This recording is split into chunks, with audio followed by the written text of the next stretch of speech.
India news. Bihar विधानसभा चुनाव वैसे तो अब इंतजार है 14 नवंबर का, जब वोटों की गिनती होगी और रिजल्ट आएगा।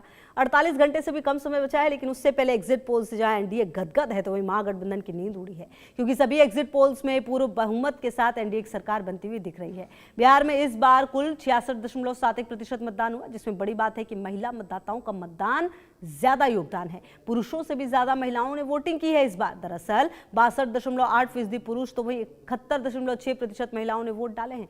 तो एग्जिट पोल्स में एनडीए की सरकार बनती दिख रही है। हालांकि देखना यह होगा कि ये एग्जिट पोल्स क्या एग्जैक्ट साबित होंगे, और इसके लिए आपको करना पड़ेगा इंतजार 14 नवंबर का। और 14 नवंबर को इंतजार और एग्जिट पोल के नतीजों पर बिहार के डिप्टी सीएम विजय सिन्हा ने कहा है, हम बिहार की जनता को धन्यवाद देते हैं जिसने डबल इंजन की सरकार को दोबारा मौका दिया। सुनिए जरा।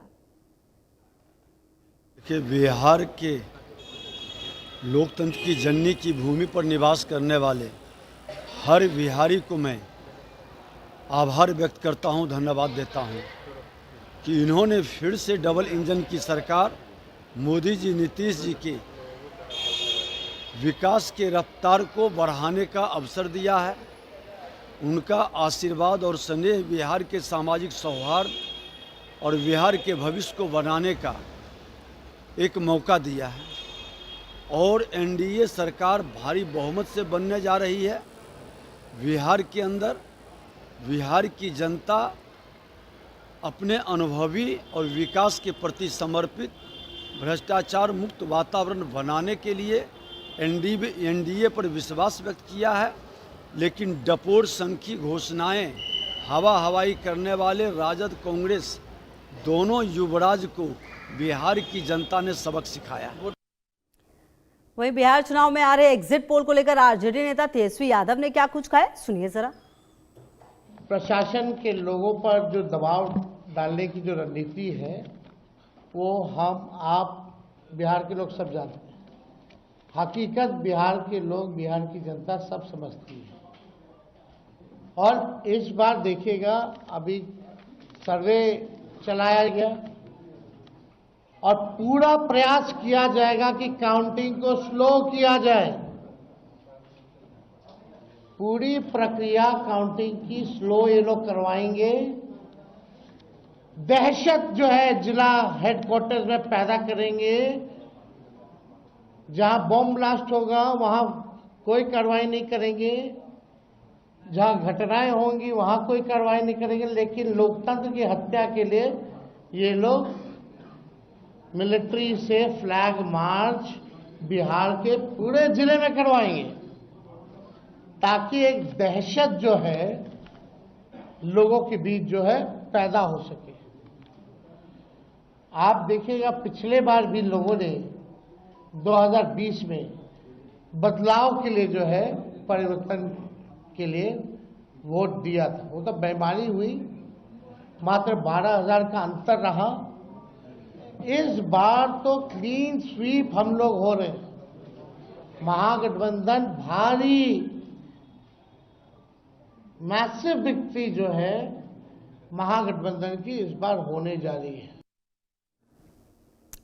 अब देखिए, एग्जिट पोल तो आ गए हैं, आखिरकार अब इस पर सवाल क्या कुछ उठे हैं वो आपको बता देते हैं, और इसमें क्या कुछ आपकी राय है ये भी अब आपको बता देते हैं। जी हाँ, एग्जिट पोल की सत्यता पर जो सवाल है उस पर आपकी राय क्या है, ये पहला सवाल है। एग्जिट पोल की सत्यता पर सवाल, आपकी राय क्या है, आप क्या मानते हैं, इसमें से कितने % क्या मानते हैं, बिल्कुल सही, बिल्कुल गलत, कह नहीं सकते। 3 ऑप्शन है। अब देखिए, सबसे ज्यादा है बिल्कुल सही 59%, बिल्कुल गलत 35%, और 6% ऐसे भी हैं जो कह नहीं सकते हैं। अब दूसरा सवाल क्या है वो भी अपने दर्शकों को बता दें। दूसरा सवाल है कि एग्जिट पोल की सत्यता पर उठने वाले सवाल के क्या मायने हैं, मतलब इसका क्या मतलब है अगर एग्जिट पोल पर सवाल उठ रहा है तो।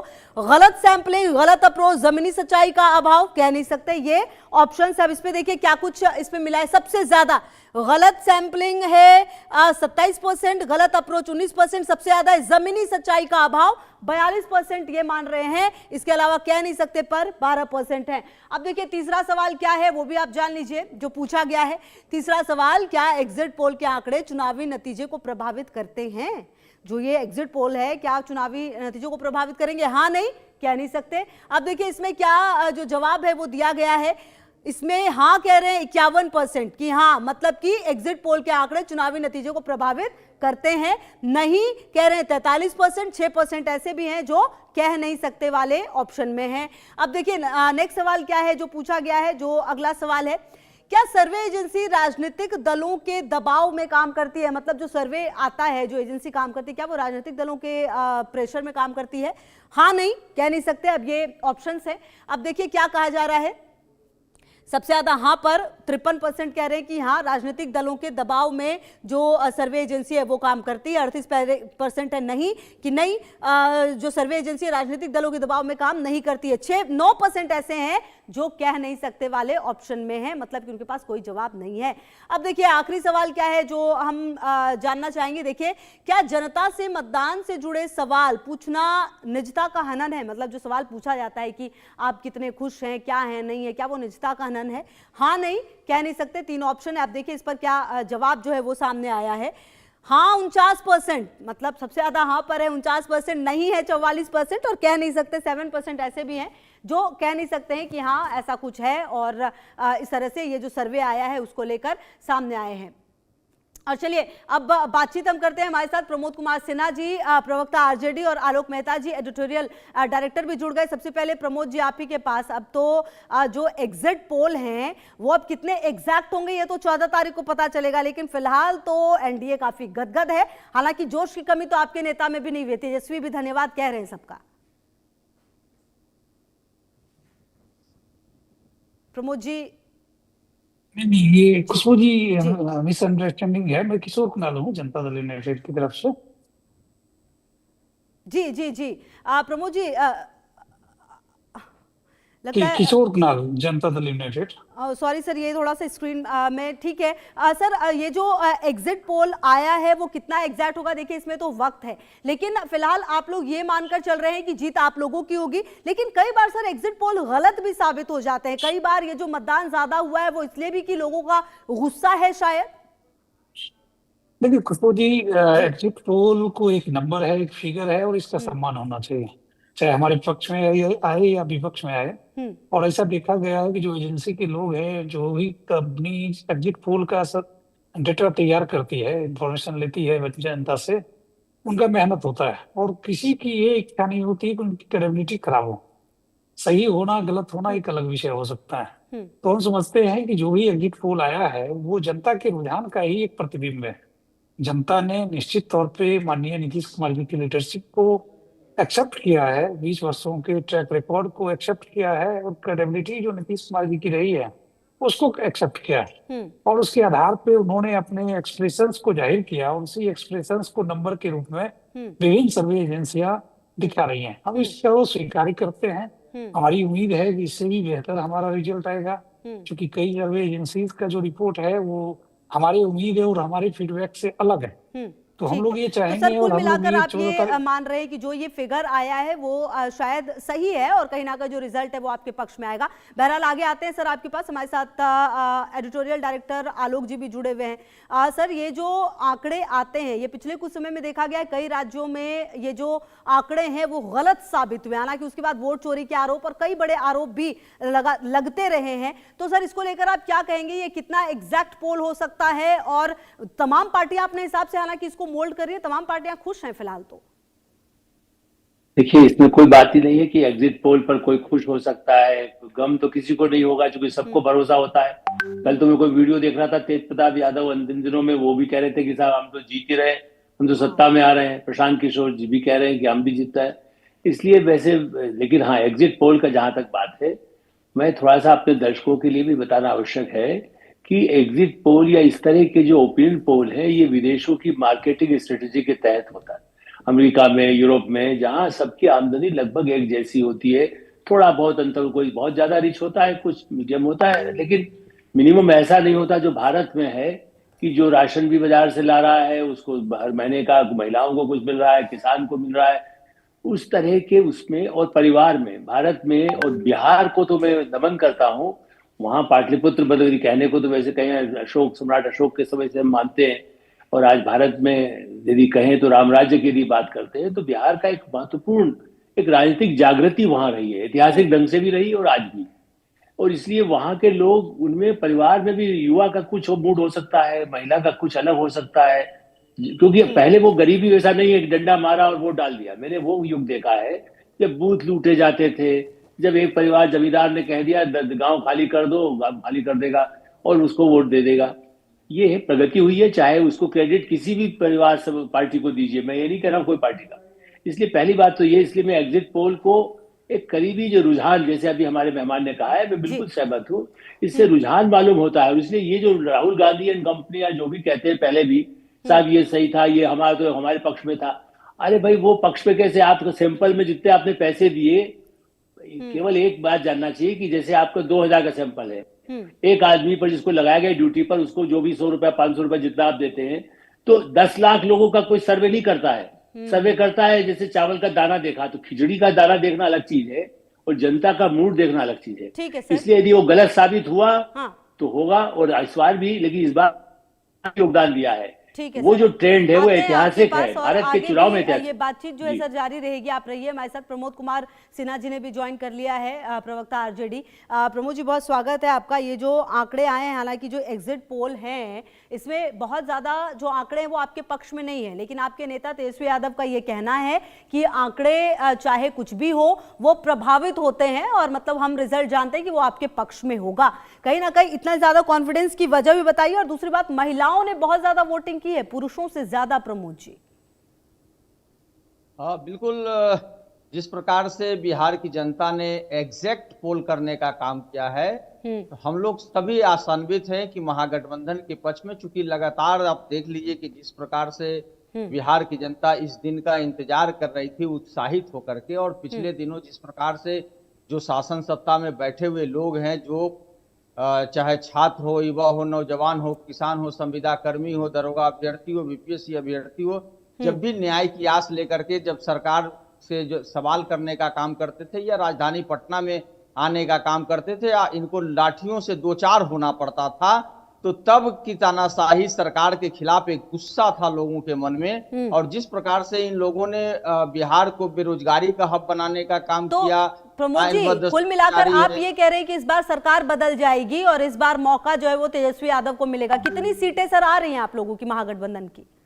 देखिए, 2/3 से अधिक सीटें महागठबंधन को मिलने जा रही है। और जो हमारा तो एक बात और प्रमोद जी, इसके बाद और भी आप अपनी बात पूरी करिए। मतलब कुल मिलाकर इस बार हमें ये सुनने को नहीं मिलेगा कि ये गलती हो गई, ईवीएम चोरी और फला, मतलब जो भी चीजें हम सुनते हैं नतीजे के बाद, क्या ये हम अश्योर हो जाए?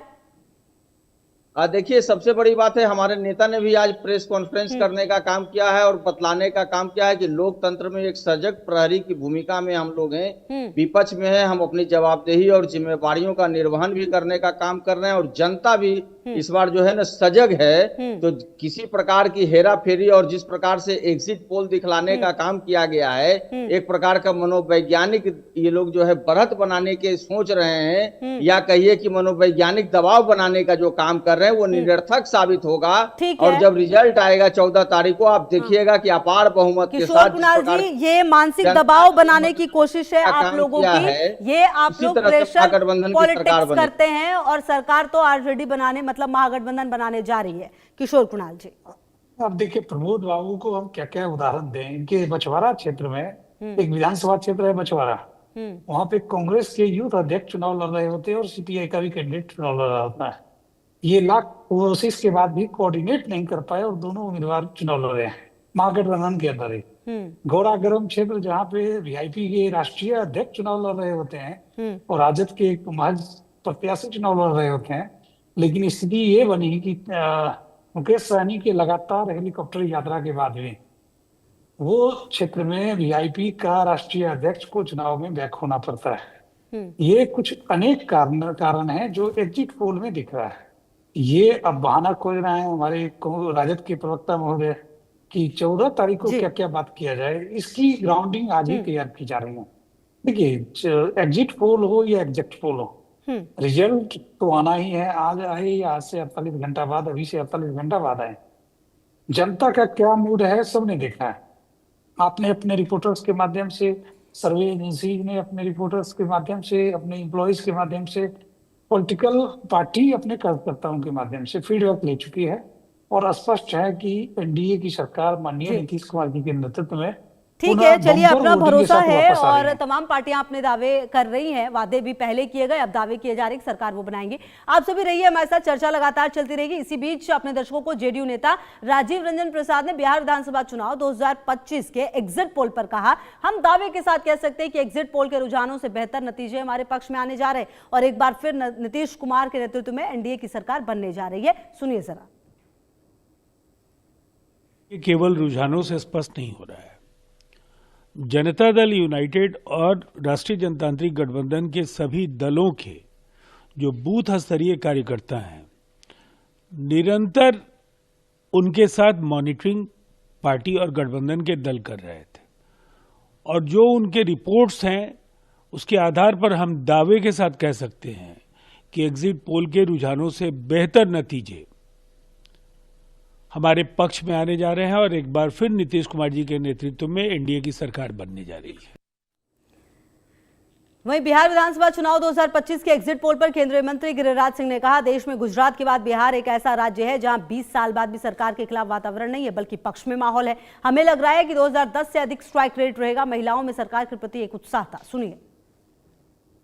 इसमें गुजरात के बाद बिहार एक ऐसी सरकार रहा जो 20 साल के बाद भी सरकार के खिलाफ वातावरण नहीं, सरकार के पक्ष में एक माहौल खड़ा हुआ। और हमें तो लग रहा है 2010 से, मैं डे 1 से कह रहा हूं, अधिक स्ट्राइक रेट रहेगा, क्योंकि महिलाओं में जिस ढंग का एक उत्साह था सरकार के प्रति, तो ये आने वाले दिन में, और अपोजिशन जहां तक है मनपुआ पका रहा है, अपने मन से पकाना भी चाहिए। लेकिन मैं पूछता हूं, आखिर वोट क्यों देता लालू यादव को, क्यों राहुल गांधी को? क्या लालू यादव को इसलिए वोट कि भ्रष्टाचार के दलदल में जेल में डूबे हुए, जेल में पड़े हुए या बेल से पड़े हुए? राहुल और गांधी को तो डूब करके मर जाना चाहिए। 30 चुनाव हार चुके। और अब चलिए, थोड़ा सा समय भी कम है, सिर्फ फटाफट एक एक रिएक्शन में लेना चाहूंगी। आलोक मेहता जी, सर ये बात जो कही जा रही है कि 20 साल के बाद गुजरात के बाद कोई ऐसा राज्य होगा जहां पर इस तरह की सत्ता एनडीए की, बीजेपी की नजर आएगी, कितना सही लग रहा है? क्योंकि महिलाओं ने काफी ज्यादा वोटिंग की है, ये एक अलग संकेत देता है। नीतीश कुमार की नीतियों से कहीं ज्यादा महिलाएं प्रभावित हुई हैं क्या?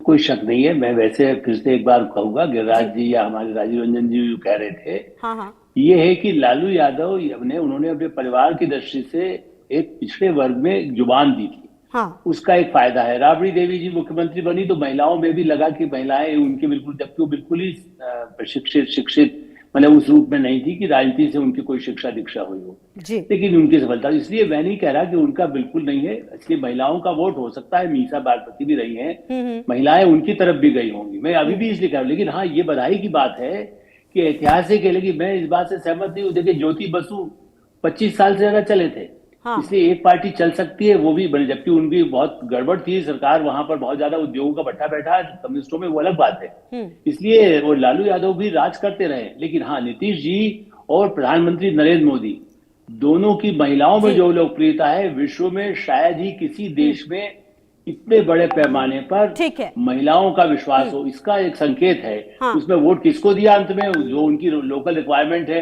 एमएलए ने जो काम नहीं किया, देखने वाली बात होगी कि आखिरकार वोट दिया किस मुद्दे पर है। प्रमोद जी, कहीं ना कहीं महिलाओं के जो परसेंटेज वोटिंग के बढ़े हैं, वो एक तरह से बताते हैं कि सरकार पर भरोसा बढ़ा है। हालांकि आप लोग ये कहते हैं कि सरकार की नीतियां इतनी ज्यादा परेशान कर गई कि शायद वो भी घर से बाहर निकली हो, लेकिन रिजल्ट चाहे कुछ भी हो, बिहार इतिहास रचने के करीब है। प्रमोद जी,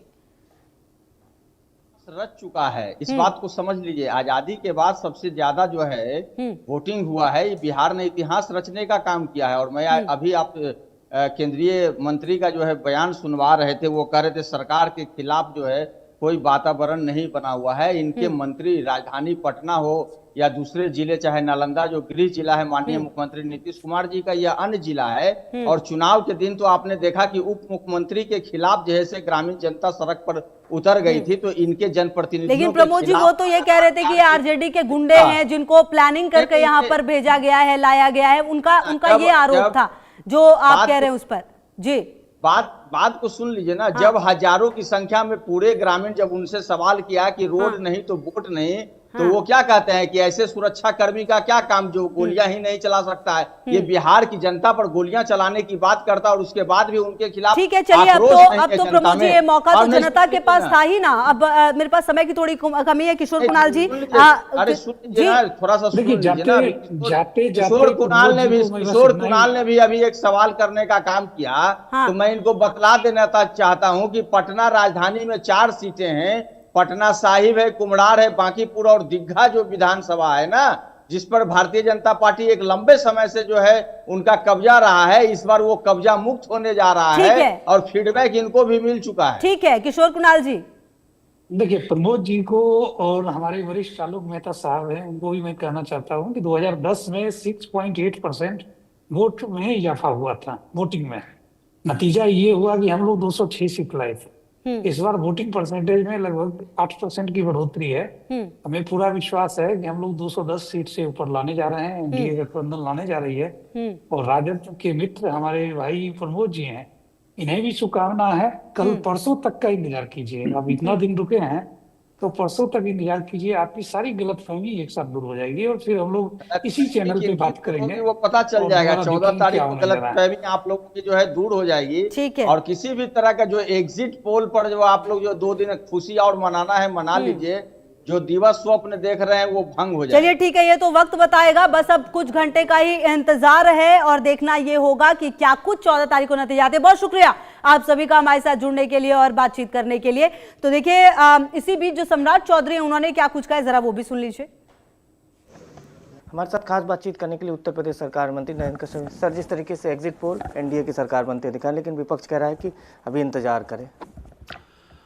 नहीं, विपक्ष को तो अभी मत गणना तक तो इंतज़ार करना ही है, लेकिन उन्हें आने वाले और भी 5-10 सालों तक शायद इंतज़ार करना ही पड़ेगा बिहार की सत्ता को छूने के लिए, क्योंकि बिहार की जनता का मैंडेट एग्जिट पोल के माध्यम से जो कल स्पष्ट हुआ है, उससे एक बात क्लियर हो गई है कि बिहार में एनडीए फिर से प्रचंड बहुमत के साथ सरकार बनाने वाला है। मैं खुद भी 1 महीना बिहार के विधानसभा के चुनाव में एज ए कार्यकर्ता मैंने अपनी भूमिका निभाई है।